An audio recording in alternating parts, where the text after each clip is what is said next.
Um, yes, my name is Isaac Rucci, and Stephen, am I loud enough? I'm audible enough? You guys can hear me well? Yes, you are. You are very audible. Okay, great. Thank you. It's an honor for me to be here to serve you, 'cause this is really how I see it. I'm a person that's very passionate about young people, and whenever I get this opportunity to say something, to work with young people, I always consider it an honor. And this is one of the ways I am able to, to, to, to, to, to, to download or pass on some of the things that I have picked up in life. Um, I am 2 years shy of 60. So I'm 58 and almost 60. Meaning that I've done I've done more than half a century. That ain't no joke. So, and that kind of warrants me that, yes, I do actually have something to say. A quick intro. Isaac Ruchbigango. Ruchbigango is my full name.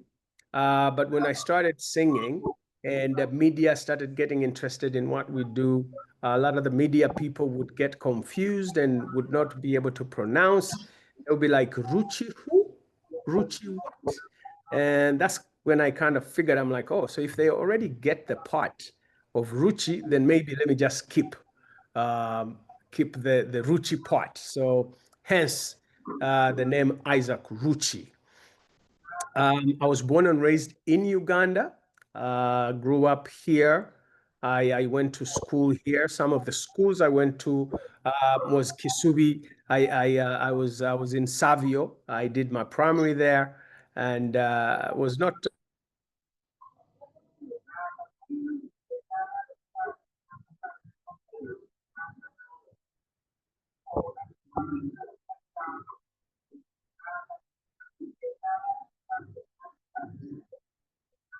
Kampala High for my A levels, and right after that is when I left for Europe.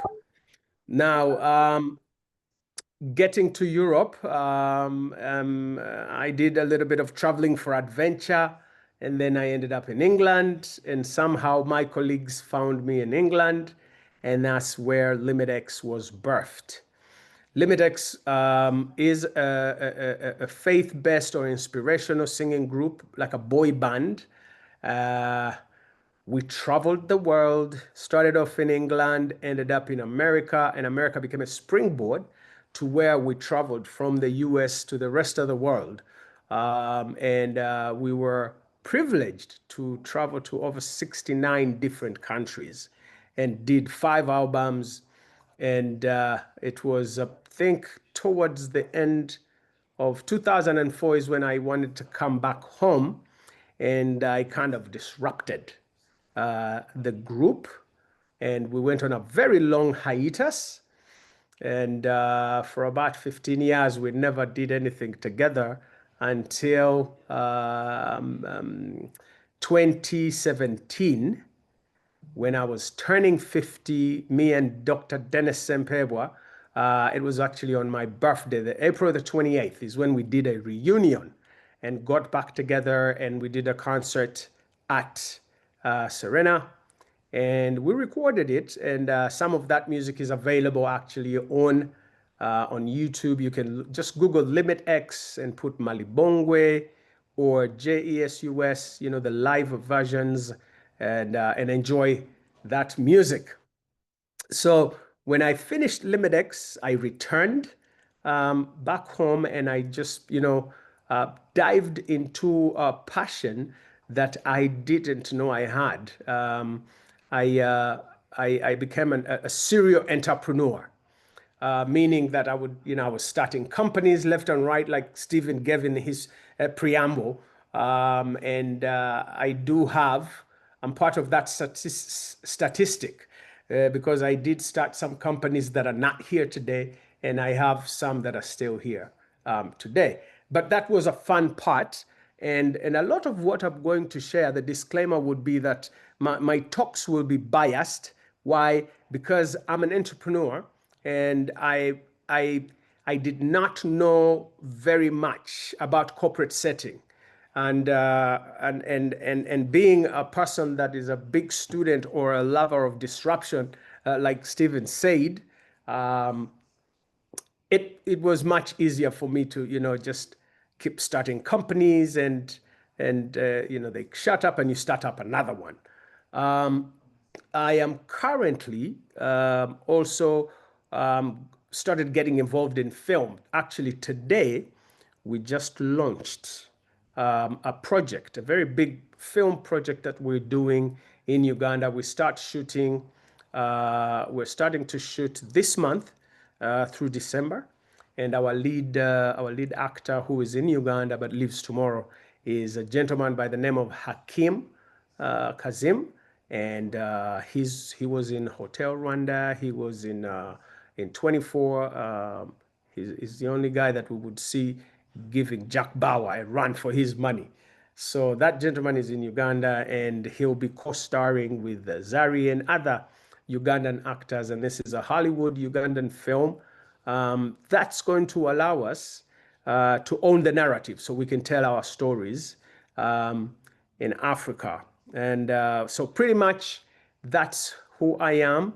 I'm a director at Next Media for the last about 16, 17 years. And that has been a beautiful journey that has allowed me to even serve the nation at a bigger scale. And being a creative, my contributions have leaned more on the creative side of things, music mostly. And basically, really, that's, I would say, is the introduction of who I am, what I've done before, and what I'm doing now, and what I'm looking to do in the future. Um, so to start this off, again, let me just thank you for giving me this opportunity to be able to come and share and give this career talk. Um, the one thing that I want people to know, and excuse me, I'm going to be, I'm sweating, and I don't know why. Maybe it's because I put on all the lights. So when you see me sweat, or if you see the sweat, don't worry or don't mind about it. I'll be fine. So starting this off, one thing that I wanted to share, it's not a disclaimer, but it's a point of information. Because I've done this quite a number of times, the one thing I've realized, and there's a science apparently to this, is that most cases when these things happen, talks, even when a group of people are learning, the stats are that only 5% will retain and do something about what they're hearing and learning. So you have a choice this evening for those who are in East Africa, and maybe morning for those who are in the diaspora. You have an opportunity to make a choice which percentage part you're going to belong, whether you're the 95 or the 5%. And I encourage you to choose the 5%, so that pick something, even if it's one thing that you can run with. And trust me, retain something and do something about it. Be the 5%, as we share today. Not everyone, every one of you will hear me. You are listening, but there's only 5% that will do something about this. So, brace yourself, get ready, and be the 5%. Like Stephen said, I am a big fan of and a big student of disruptive innovations. And I'll tell you what I mean. I'll share a few things that probably will bring it home very quickly.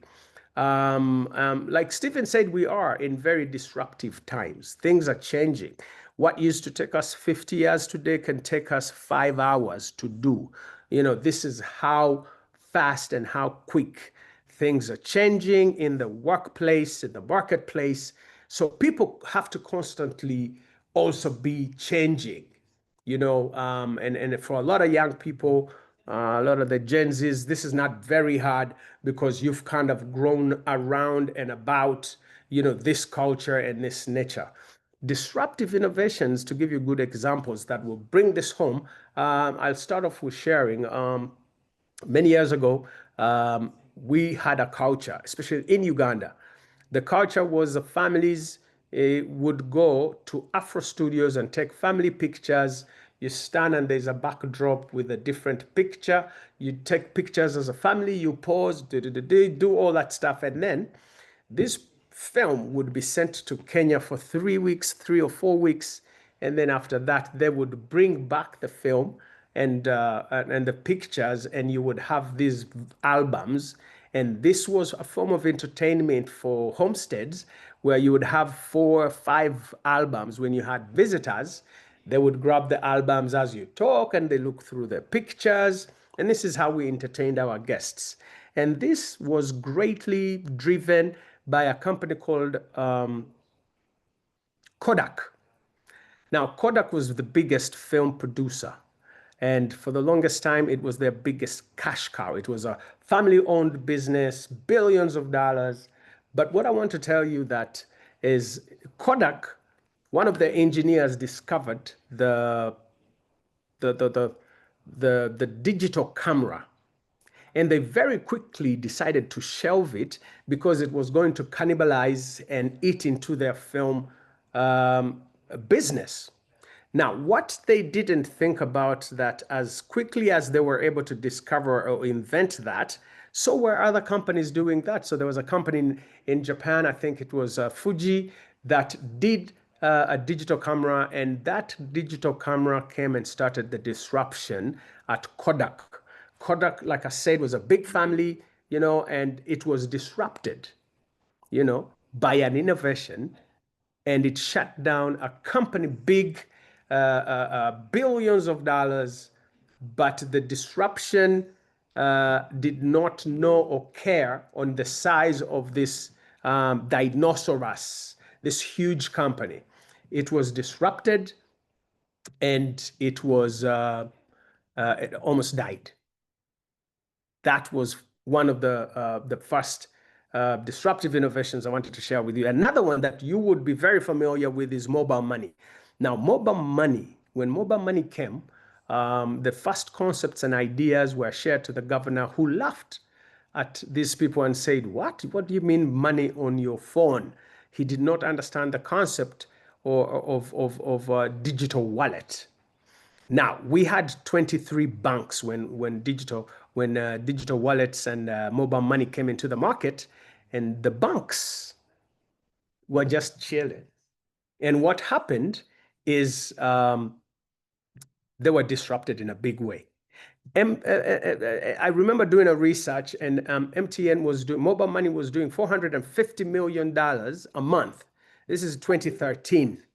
And they were bigger than the banks. No one was doing those kind of transactions. This was money coming in, money going out, and MTN would retain a service fee on every transaction, whether it's going out or coming in.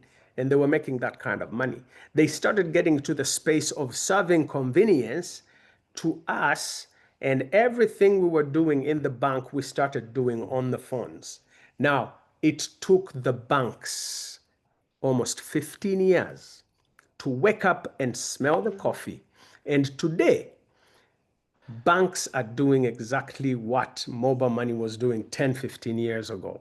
And luckily for them, they were able to wake up and smell the coffee and play catch up. But in other instances, if you do not appreciate and go with tech, you're going to get left behind. Like we saw what happened to Kodak.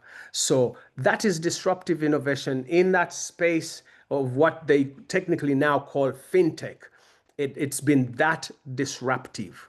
Another quick one would be, I would say, there's Airbnb and there's Uber.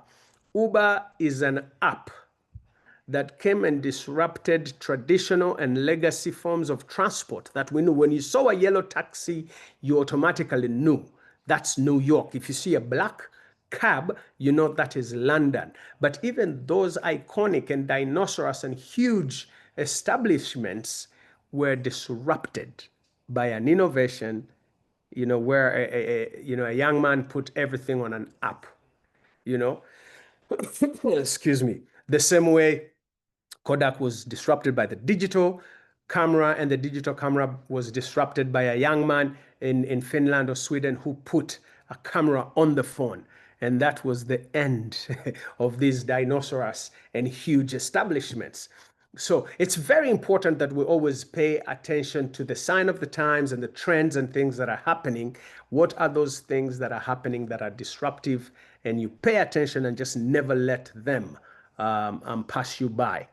Now, talking about soft skills, um, the workplace and the corporate setting has been so disrupted and changed that most of the times when I was hiring, like I said, I would be biased because I looked out more for what are those other things that you can do.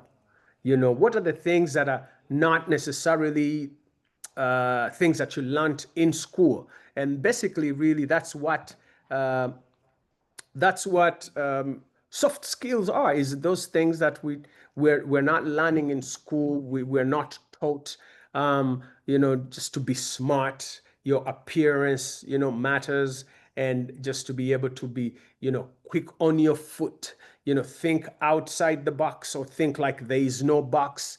These are things that today in the workplace, actually, most people are keen and pay more attention to that than the traditional and legacy things and way of doing business. So it's important that we pay attention to just 1 second. I'm something. Give me a second.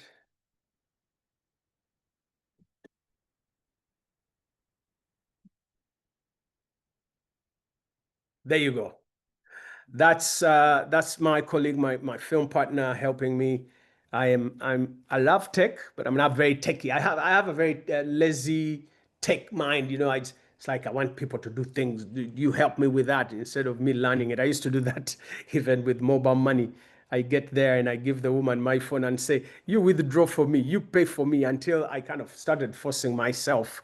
Um, but I was talking about disruptive innovations, and how the workplace has been disrupted and how it is important today. It is actually more important to pay more attention to some of these qualities, the soft skills, keeping time, showing up, um, um, on time, and defying and disrupting even culture.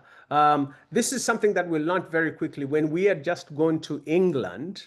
We realized very quickly that the English actually do take seriously timekeeping.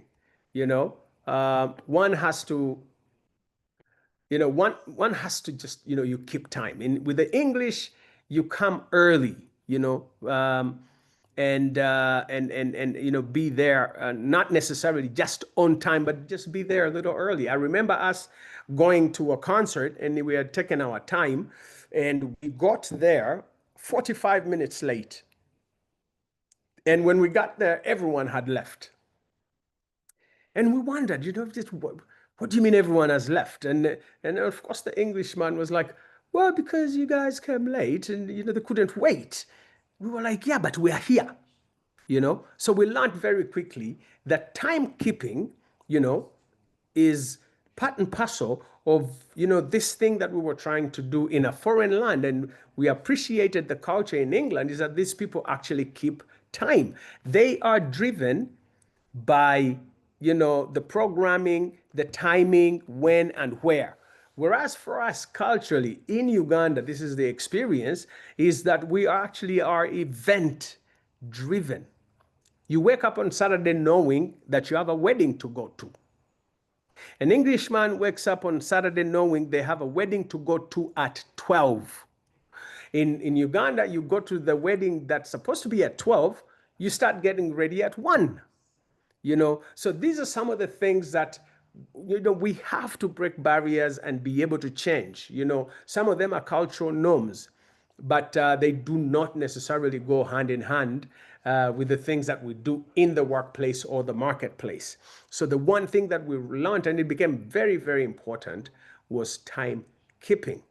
And then another thing, because we sang, we started singing in the church, and there was a lot of mediocrity because we had this thing of saying, "Oh, we're doing it for Jesus." Even when you came to to sing a song, people would usually put a disclaimer and say, my voice is not so good, so please don't worry about it, but just listen to the words. And I'm thinking, you know what, then why don't you just come and do poetry or rap?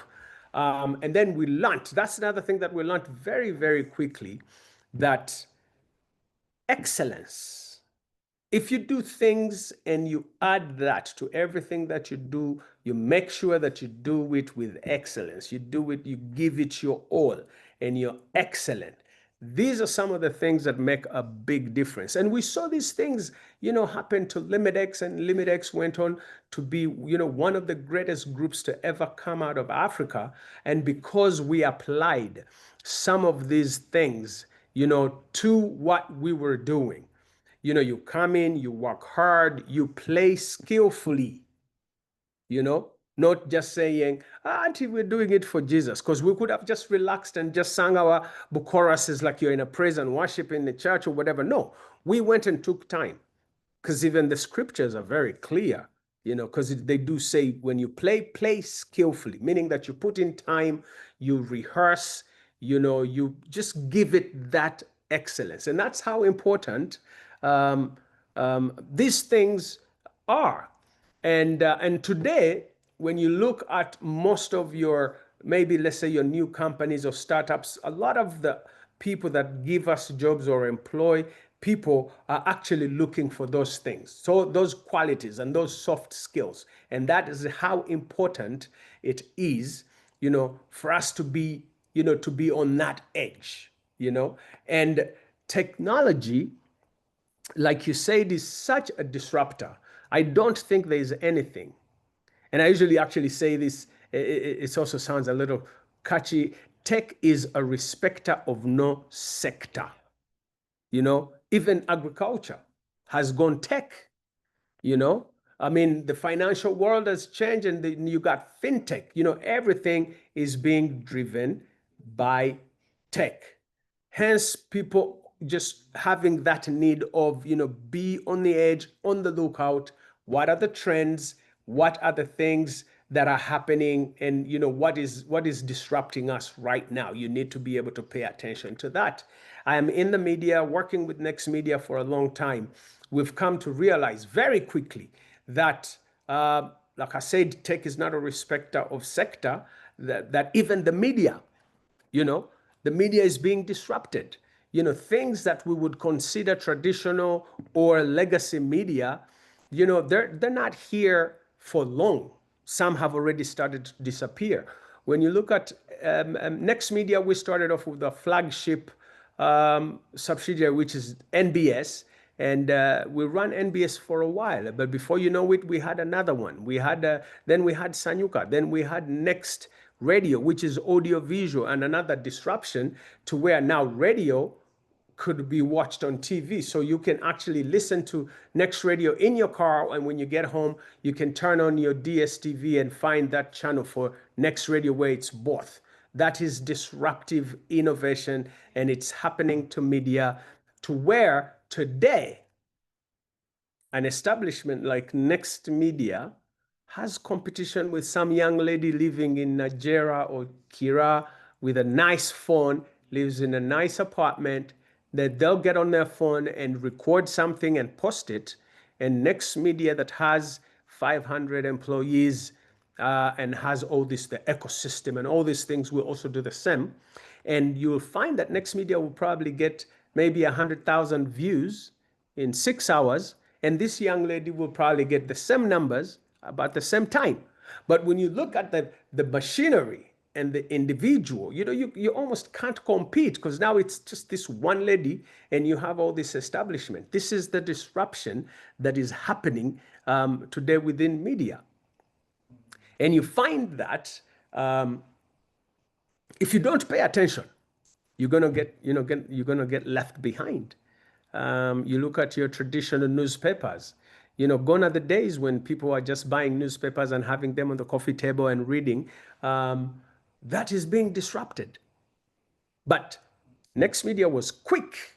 About 4 or 5 years ago, we knew and saw it, and we were quick to say, how do we innovate? And we started Nile Post, which is an online, which is an e-paper, and that e-paper today is competing with the print and even surpassing it. And we see print almost going to die out in the next maybe 3 to 5 years. It won't be here with us anymore. So that is how important it is to pay attention to what is going on with the trends and be able to not get left behind. Now, when you're in the workforce, you just got to keep your ear to the ground, to the net, what is happening in your space of sphere of influence, where what sector you're working in. Always try to figure out, what are the things that are happening in this space? What is it? What is that thing extra that I can do? Because it's not going to be enough what you have written on your CV. It's not going to be enough what you have learned in school. It is these other extra things and extra soft skills that you can acquire, that you can learn, that will make you an excellent worker and allow you to strive to thrive and to grow. So pay attention to that space and what is happening in the workplace, in your sphere of influence, with the things that you do, and just always keep learning, keep reading. And the internet has allowed us to be able to pick up. There's so much information. But unfortunately, you find that most times, we spend a lot of time just scrolling, and just watching those videos. Those are fun and entertaining, but be able to balance, be able to learn, be able to kind of keep your eyes and your mind open and sharp to improving the things that you do at the workplace. And I kid you not, when you adapt some of these things, be an expert, be the best that you can, you will see how quickly you will be growing, and people that you work with or work for will start to appreciate, and you start earning your bonuses, you start earning your promotions, and again, those are the things that you're not necessarily taught in a classroom or in school. But today, the internet will allow you to be able to go and learn and pick up these things. And this is the encouragement that I want to share with each and every one of us here. Timekeeping is very, very crucial. We have a very laid back attitude with time. I've seen people, I've had the opportunity to be in other markets where come rain or shine, you have to show up for work. But in Uganda, it's very easy to get a phone call, somebody saying, I'm not going to come in today. And you're like, why? It's like, it rained very hard in our area. And you're like, oh, really? you know? So these are some of the things that you allow yourself to say, I'm going to sharpen myself. I am going to put in a little more extra time and learn and pick up, some of these skills, money management. A bit of that is taught in school, but these are some things, again, that you can sharpen yourself and just understand and utilize, go to the internet and utilize the internet in picking up these things and learning and learning and learning. Being an entrepreneur just allowed me to experience a lot of these things. I have started and owned an IT company in 2008, which we ran for about 3, 4 years, and we were ambitious. We were looking for big contracts, And when the big contracts didn't come in, I kind of abandoned that.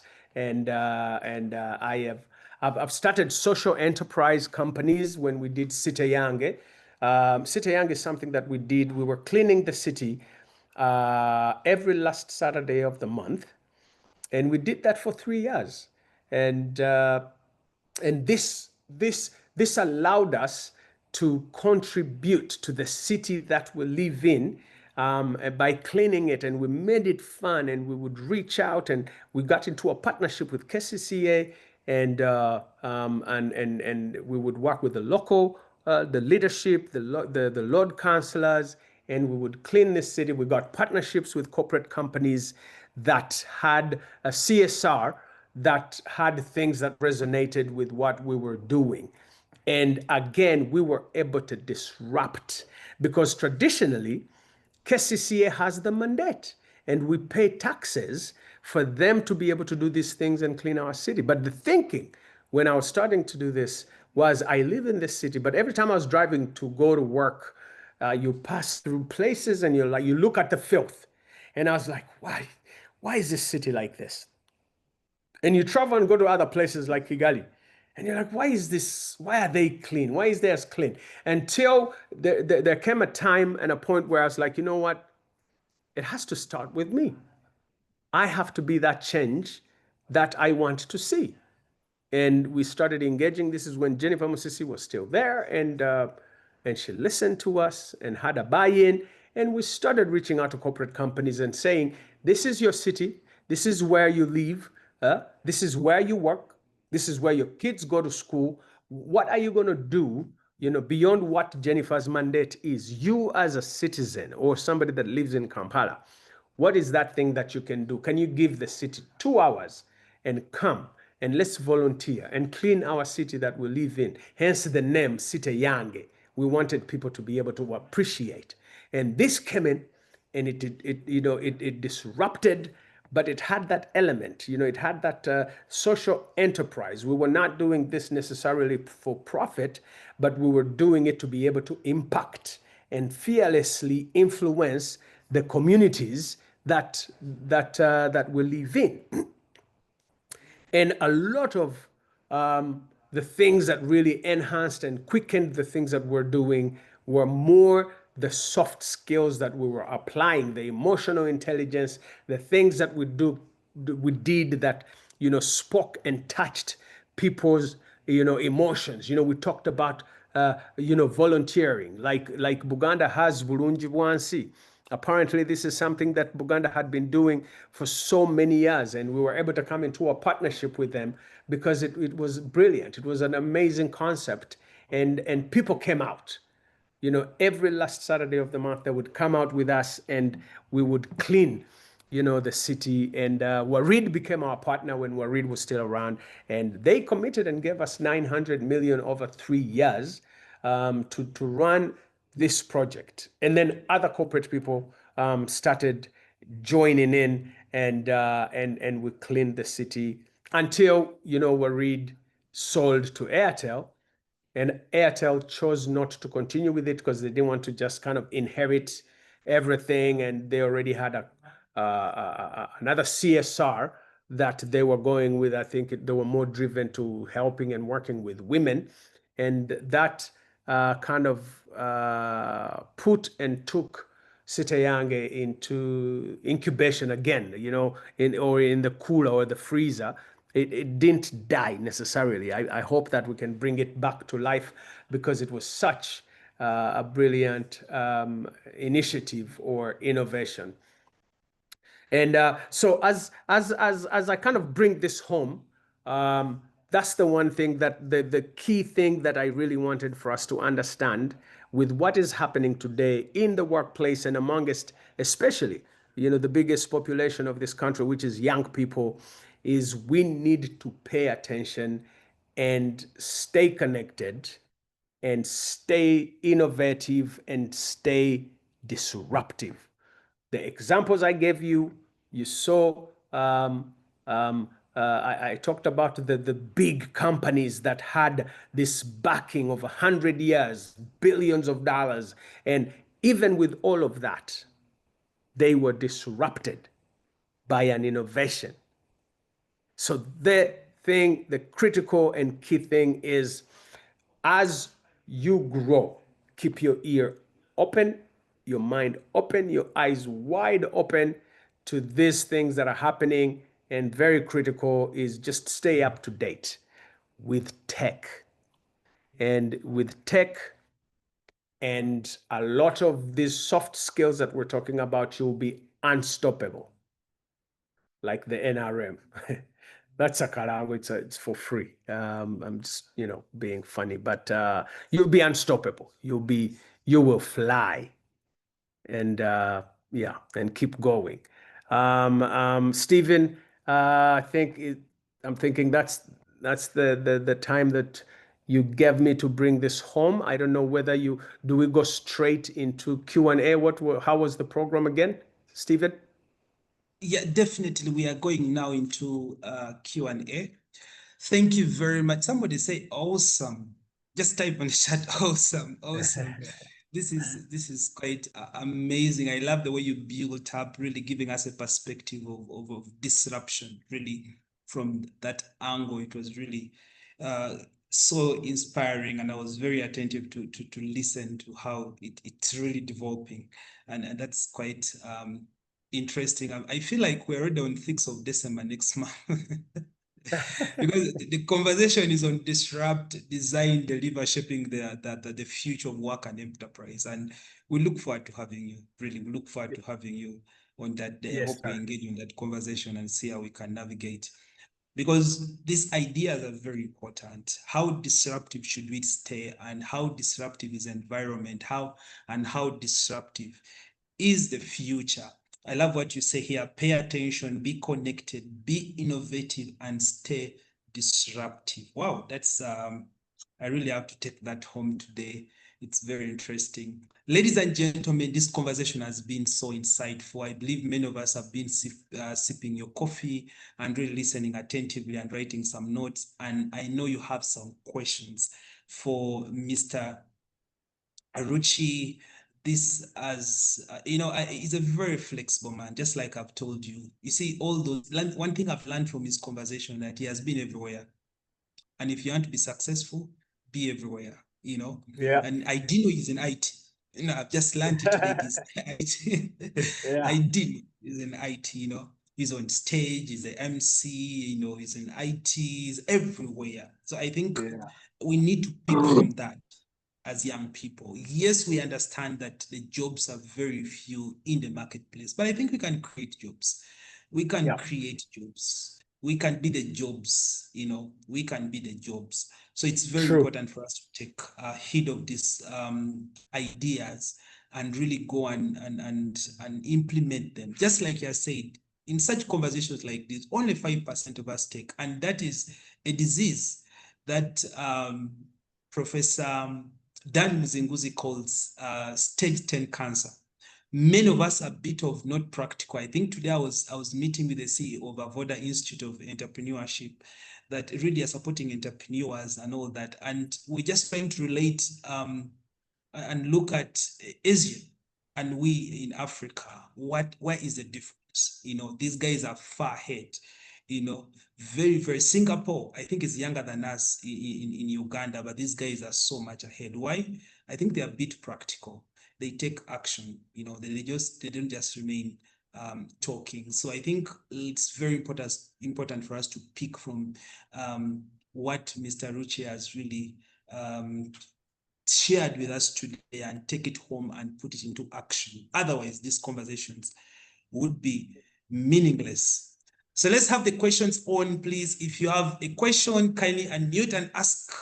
Mr. Rich is here. Let's appreciate him. Please clap. Let's clap for him. Let's clap for him. I don't hope you are dozing. I hope you're not dozing. But let's clap for him. I've seen a question coming through. Someone is asking a question. On the chat, seeing Amos asking a very interesting question. He says, what advice would you give to someone transitioning from school to their first job regarding soft skills? Very interesting question. Would you like to answer that? Yes. So what advice would I give to someone transitioning from school and getting into his job? Now, I would say audit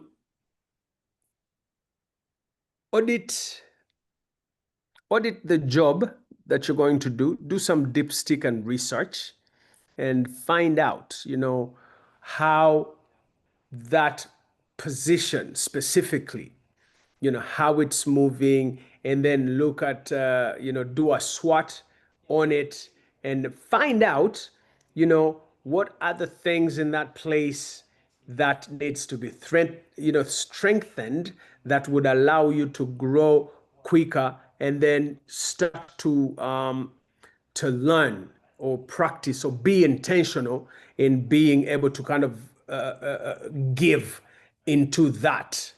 If it is something that is either, maybe, let's say it's time driven, that you have, you come in and you have 8 hours of work, but there's a critical maybe 2 hours, that cannot be compromised or dealt with. So you start positioning and knowing that this, I can't mess with this. So you do research and find out, how can I pick up extra skills that can add value to my job description, so that when you go in, you're always the guy that's willing to go the extra mile. You're the guy that is willing, to stay longer. You're the guy that you become the go-to person because you're willing and able and available. You know what I mean? So yeah, a bit, don't just go because you went to school and you did finance and you're an accountant and you just go and say, nine ebitabo byange, I got my degrees. No, find out what are these other things that actually add value, you know, to the kind of job that you're doing, is what I would say. If you're just leaving school, do a little bit more research and dipstick on the job that you're going to do. Don't just rely on your CV and what you learned in school. Wow. Interesting. I hope, Amos, you've been answered very well. That's really insightful. And it looks like, I don't know whether you've been a human resource before. That's a bit relatable. It's a bit relatable. Thank you. Thank you so much. Yeah. But I have a question for you. And this is a bit personal. I would like to go back to your story. I've listened to your story and also read about it a bit, gotten to know something about you. And even from your presentation today, you ventured into so many things.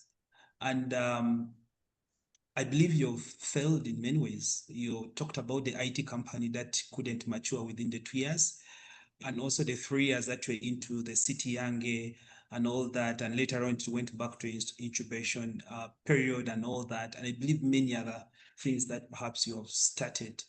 And they went back to the incubation, just like you've said. How do you deal with that? I mean, how do you deal with failure? It's almost like, failure is like falling down. But then the choice is yours. Do you just stay down, or you get up and walk again and take and learn the lessons? How did I fall? What happened? The most important thing is to get up and walk or run again, not stay down, and not to give up, and not to feel sorry for yourself. And that allowed me, and it helped, being an entrepreneur, that when I failed at something, or if it didn't go the way I thought it would go, I didn't stop at that and say packing my bags and going home. No, I would, I'd come back again. I would come back with different ideas, either close to that or totally something different. You know what I mean? So failure is almost like a way of life. It is with us. This is how we do life. Not everything is always going to be, hunky-dory. You'll have your moments. But when you have those moments, is how do you stay afloat? How do you stay positive? You know, you just gotta, you keep doing it, you keep going at it, you get up and go. You don't stay down. That's how I've dealt with it. As much as I would start companies and some of them would fail, I would have one that would work. Like I told you, I've been with Next Media for almost 15, 17 years from 2008, when we started with Mr. Kalisa. That one went well. It thrived and it grew. I've seen it grow from one station to where we have more than 20 subsidiaries. You know what I mean? As much as that thrived, there are some that failed. But I would not let the ones that didn't work um, hold me hostage to where I couldn't think of other things. I didn't stop at that and say, "Oh, life is so sad. I failed at this," and then pack my bags and just go and be depressed. And no, you know, when this didn't work, I picked up, my pen and wrote and came up with different ideas until you find something that works. So it's just dealing with failure is never to give up. You should never look at it or take it as the end of the world. Wow, never to give up. Thank you so much. I usually joke with my team and tell them that rejection is part of the process, and Yeah. I'm very sure they could be laughing. They could be laughing in in this Yeah, conversation. it Yes, is it's actually. You're very right. yes, it's part of the process indeed. Thank you so much. The other question is that quite a number of people really, I know you touched on it a bit when you were answering the first question from Amos about transitioning. But now here is, I meet quite a number of people, even here, most of the questions really keep surfacing of transition. And the transitioning here is now probably from um, now the professional space where you're working in an office or rather employed, and now you would like to transition into entrepreneurship. How can you support such a person and how can you advise them? Now, I've seen and noticed this with a lot of young people, or a lot of people in the workplace.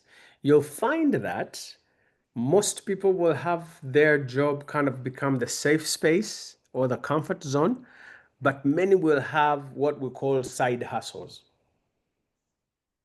It's kind of like testing the waters. I have this, it secures me, but guarantees, that I have a paycheck and all that stuff. Now, the side hustle is you being an entrepreneur, trying this and seeing if it works. And for some, their side hustle probably has done better than the real gig, and some have had to eventually let this one go so that he can put more time in the side hustle, which then would allow you to understand what you're doing. How do I grow it? At what point do I scale up, and make it bigger and, and make more money? Then you transition from your 9 to 5 and go to your side hustle, or your enterprise. And most times, enterprise, even though sometimes it's very hard and you put in a lot of time, but somehow it allows you to have your own time, because you're on your own clock. So you're able to do other things, and because there's so many things sometimes even at the workplace that take away, from our quality times, and you find that you're compromising family. You come home late, you leave early.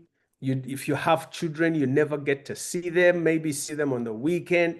But even on the weekend, we have this culture of coaching. You find that the kids now, they have to be coached. And so there's not enough time for you to do family or do life, because that part of life is as important. If that part is healthy and you're thriving, in the homestead things, your work will thrive. You will do well. But without that balance, you know, you're probably not going to be able to do it. So, So, entrepreneurship, if if done and given time, has the ability and the potential to surpass, your ordinary gig. But it's very important, and it's okay to be safe, but maybe not very okay for it to become a comfort zone that now blindens you to where you don't see anything outside that. You know what I'm saying? In this day and age, it's important and critical to have that side hustle. Find that thing that you're passionate about. And this at one point had become cliche, but I've come to realize that it's actually a real thing. What is that thing that you're passionate about? What is the thing that makes you tick? And can you find somebody to pay you doing that? You'll never regret or look behind. If you can figure that out, that passion, that thing that makes you tick, if you can find somebody to pay you, you know, you will thrive. I love talking. I love this, what we're doing right now. And I remember coming back and a friend of mine asked me if I could help them do their wedding and be an MC. And I did it and I enjoyed it because I love talking. And when I see people, I think they're an audience and I feel the urge to entertain or communicate. And I remember doing it very well after that. People started calling me, and somebody asked me one time, it's like, "Hey, so how much do I pay you?" I had never thought about that. I did it for friends. And then I started charging. And before you know it, I became an MC for corporate events. I would go and do something for 45 minutes to an hour and sometimes be paid $1,000. So that kind of became my side hustle. But again, remember the passion thing that I told you about. I love to communicate. I've got the talkability. And then I started finding people to pay me doing that. And even up to today, I still get called when I have the time. I'll be an MC if the money is right, and I still do things for friends, where I'll MC a wedding and I'll do it for free. But then I still get, these people who pay me to do that. I found the thing that I'm passionate and I love to do, and I get people to pay me to do it. Well, I love it that if the money is right. Yes. Yeah. If the money is right, wow, Yeah. that's interesting. I think Yeah. I should also be an MC because I love talking so much. I talk You a lot. I should. don't know. You should. Anyway, thank you You so should. And you, much. you have the package. You look corporate and all those things, and they like that. You should. Corporate Thank world you. does that. Thank you so much. And it's important for us to have this conversation, and let's have an opportunity to really we are talking about scaling in your professional space as part of the topic, aside from the soft skills and technical skills and all that. But the idea here is the aspect that I wouldn't want to let it go here because there are quite a number of young people here. And let me be particular here and be specific, the entrepreneurs here who have started, but the challenge of finance. And since you have walked this journey, you started, you've scaled in some, others have you put them in the bank and all that. How can you advise, or what kind of advice can you give to a young person struggling with scaling in terms of finances, scaling and sustainability in terms of finances? Yeah. Um, your networks many times are your net worth. It's important to grow, be intentional on growing your networks. Find people you emulate.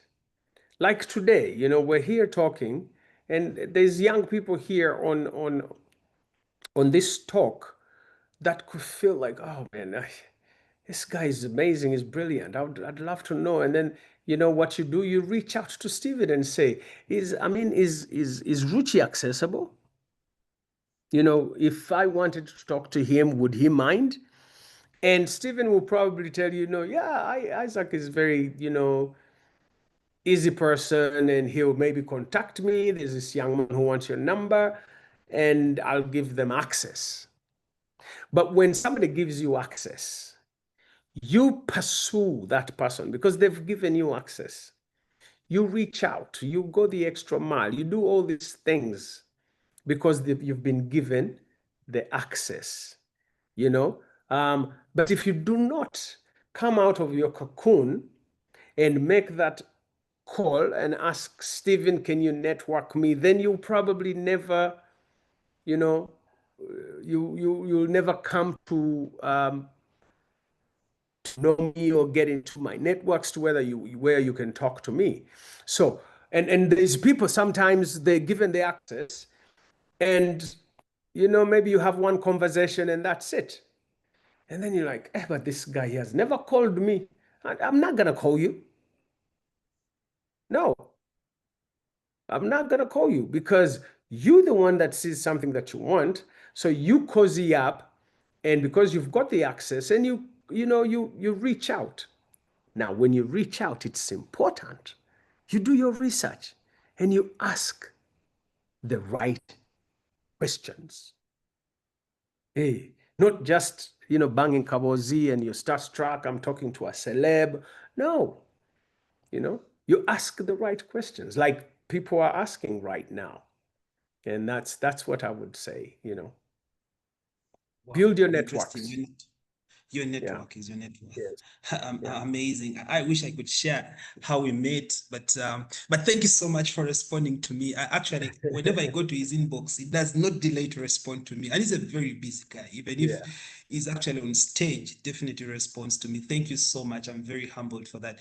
Um, Sarah has a question. We're about to round it up. We have about 10 minutes to go. Um, Sarah is asking a question. Can someone be easily promoted or hired with his or her soft skills, even when the technical skills are still developing? She's very concerned. Um, it it can happen, but usually it would depend on who is hiring and what they're looking for. And once you know that that is a strength, because you need to be able to know yourself. You need to be able to audit yourself. Are you strong in that area? Are you strong in your soft skills? And are you wanting in your technical backgrounds and the things that you learned in school, but can this balance up? And you figure out a way of amplifying that as much as I might not be as strong as I would want to be, but I'm willing to get stronger, I'm actually very strong in this area. My communication skill, I'm a people person. If the business that you're going in, maybe it's got elements of customer service. Excuse me. If you're a jolly person and you talk, you're a people person, you make that known. You have charisma. You let that come out, at the interview. You read the room and get the temperature, of that and bring that out and let it be known. It's possible. It's possible to be hired, to be promoted when you're not strong enough in the traditional sense, but in your soft skills, you shine. I've done that. Like I said, for me, I was biased with the people that I would hire. I would, of course, I'd let HR do their thing and they look at the CV and everything. But for me, it's this conversation that I would have with the people. In 5 minutes, I have an idea whether I'm going to be able to hire you or not. I can tell. I would read the body language. You read all these things, and I'm like, okay, I like this guy. Oh, I like this young lady. And some, or actually probably most, I didn't hire people because of their CV and what degrees they had. No, it's from that engagement that I would figure out and say, hey, this person will add value to what we're doing. Interesting. Interesting. Thank you very much. But Sarah, you see, I think we are now transitioning to the phase where by I think your qualification in terms of your CV will no longer matter. Why? I can give you an example. How many people graduate every year? How many master's degree if you just look around your sphere, how many people have master's degrees? And now PhD has become like a work zone, like you just enter in and within 2 or 3 years. I have around I know many PhD people, even at 28, someone is a PhD holder and all that. So education has become accessible, and as we keep moving towards the end, you find that education now is for everybody. So what distinguishes now is the soft skills that Mr. Ruchi was talking about. So do not be concerned at all. Just sharpen your soft skills and position yourself very well, and definitely have the job at the end of the day. So but two last more questions. One or two questions that I Stephen, have here. can I Interesting. please? Oh, someone wants to ask a live question. Who is that? eh, Kindly introduce yourself. Tell us your name, what you do, and where you are, and go ahead and ask the question. Thank you so much, Stephen, and thank you so much, Mr. Isaac. This session has really been insightful. Thank you so much for your time. My name is Stefan Ntejerejimana Ubuntu. And what do? I actually do team buildings for companies, that is both small, medium, and large corporations. Now, to my question, uh, over the last couple of years, I would say about 5 and onwards, we are seeing a lot of AI and automation that is changing a lot of job requirements. And my question here is, Mr. Isaac, do you think soft skills are becoming the new hard skills in our workspaces? Yeah, if I can put it that way. Thank you. Yeah. Thank you, sir. I think I think you just nailed it on that one. Again, that is the disruption that we're talking about. The workplace or the corporate world is no longer really the same. They're dancing to a different rhythm. And soft skills actually are, in most cases, becoming more important and bigger than some of the other things that we have learned in school. It is the disruption that is happening.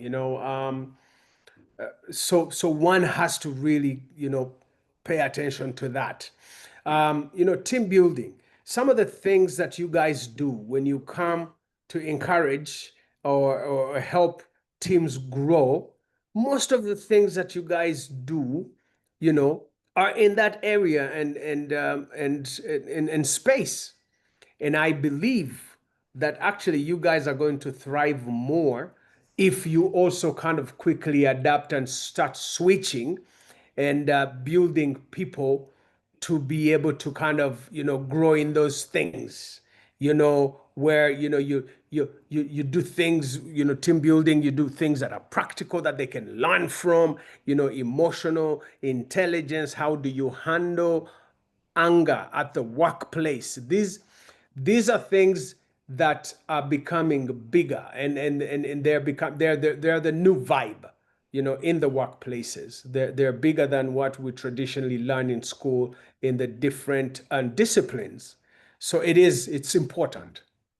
It's true that most people are actually considering, the soft skills, and they're taking over in most places. Thank you. Thank you. Oh, thank you. Mr. Richie, would you touch on we have 7 minutes. Would you touch on the aspect of mentorship? Mentorship, it's important. It's important to be mentored. You have to have that. And that's what I was talking about when I talked about somebody you reach out, somebody who inspires you, who you look up to, and ask for that, access. And when they give you the access, exploit it and don't waste it. So it is important for mentorship. Find somebody that you will allow to speak into your life, somebody that you respect, to where they will say something and it will mean something to you. That is mentorship. Mentorship is almost kind of like, big brother syndrome, you know. Um, you listen to them, you believe in what they're saying, you go and activate what they have told you. So mentorship is important. I always encourage, when I can, I mentor so many young people that I work with. Some you have to work with one day, and that's it, and it will change their life. And some you have to do it almost every week. It comes in different, in variations, but it is important in each and everything that you do. Even if it's a walk, if it's your walk with Christ, you need that other person. When they say iron sharpens iron, references like that that's mentorship. So it's important to have a mentor. You never stop learning. Thank you. Thank you. Amazing. Somebody say awesome. Aren't you guys aren't you motivated? Have you enjoyed the conversation? I'm energized, guys. I'm really energized and motivated and structured and ready for a next day. I'm ready to change this world. Thank you so much. I'm ready to disrupt. I'm ready to disrupt. I hope you are. I hope you are. So before Mr. Richie gives his parting shots, I would like to just ask him these questions, a bit personal, but to just give me one response.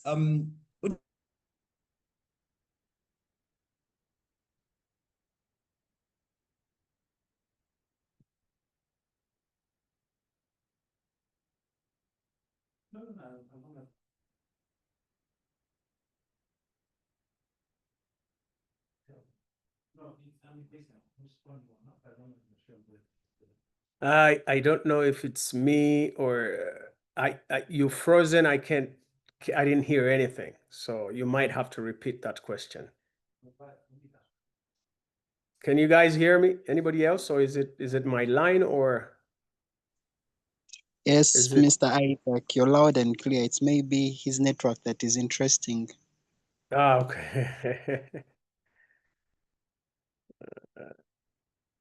Stephen, is he still there? I didn't hear the question he was asking, so he might have to.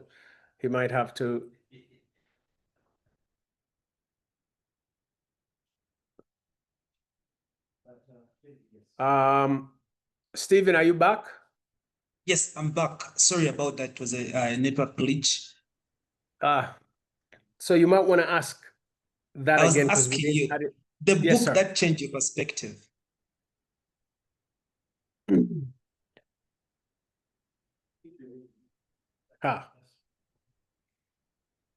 The book.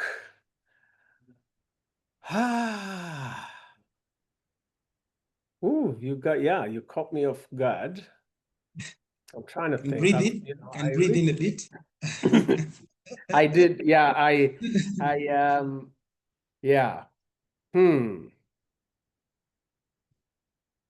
Yeah.